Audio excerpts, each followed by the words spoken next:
കഴിഞ്ഞ ദിവസം എവിടെ പോകണമെന്ന് ഇങ്ങനെ ആലോചിച്ചിരുന്നു. എവിടെയും പോകാനില്ല, നല്ല തണുപ്പുണ്ട്. ഞാൻ പറഞ്ഞു വീട്ടിലിരിക്കാൻ. അപ്പോൾ ഏട്ടൻ പറഞ്ഞു വെറുതെ നമുക്കൊന്ന് ചായ കുടിക്കാൻ പുറത്ത് പോകാമെന്ന് പറഞ്ഞ് വെളിയിലിറക്കി. എന്നിട്ട് ഞങ്ങൾ നേരെ നൈറ്റിൻ്റെ അവിടെ വന്ന് അൻസാർ മാളൊക്കെ നിൽക്കുന്നതിൻ്റെ അവിടെ. എന്നിട്ട് അവിടെ ഒരു പാലമുണ്ട്. ഞാൻ ഇന്നവരെ ആ പാലം കയറിയിട്ടില്ല. അപ്പം നമുക്ക് ജസ്റ്റ് ആ പാലം കയറാമെന്ന് പറഞ്ഞു. എന്നിട്ട് തിരിച്ചിങ്ങ് വരാമെന്ന് പറഞ്ഞു. അവസാനം ഞങ്ങൾ നടന്നെത്തിയത് എവിടെ അറിയാവോ? മംസാർ ബീച്ചിൽ, ഷാർജ സൈഡ്. എവിടെ പോവോ?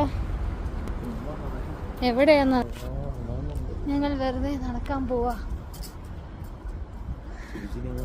നമ്മൾ ഷാർജ സൈഡിലെ മംസാർ ബീച്ചിലാട്ടോ എത്തിയത്.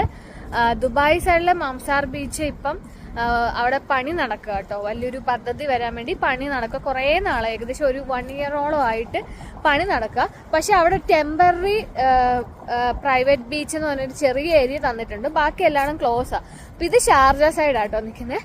ഇതിൻ്റെ അപ്പുറത്തെ സൈഡാണ് ദുബായ്. എന്ന് വെച്ചാൽ ഇടയ്ക്കൊരു ചെറിയൊരു പോർഷൻ ഉണ്ട്. അതിൻ്റെ അപ്പുറത്തെ സൈഡാണ് ദുബായ് വരുന്നത്. അപ്പം നമ്മളെപ്പോഴും ദുബായിലാണ്. നമ്മൾ ഫസ്റ്റ് ടൈമാണ് ഷാർജ സൈഡിൽ വരുന്നത് കേട്ടോ.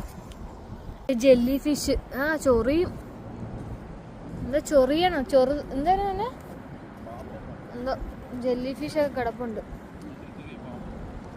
എവിടെ?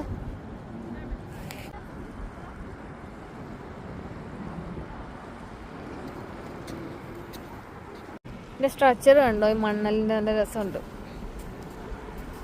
ഇത് വണ്ടി പോയിട്ടുണ്ടായതാണോ? വണ്ടിയൊന്നുമല്ല, വെള്ളം പോയിട്ട് ഇറങ്ങിയത് ആണോ?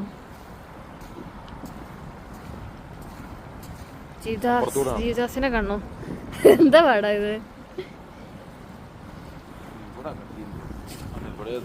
ഇവിടെ താഴുന്നുണ്ട്.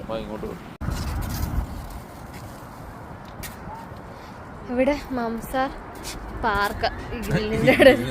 ഗ്രില്ലിനകത്തല്ല, എനിക്ക് ഇത്ര നീളമുള്ളൂ. Mamzar park. അതിൻ്റെ ഇടയിൽ കൂടെ ഉള്ളൊരു കുഞ്ഞു വഴിയായത്.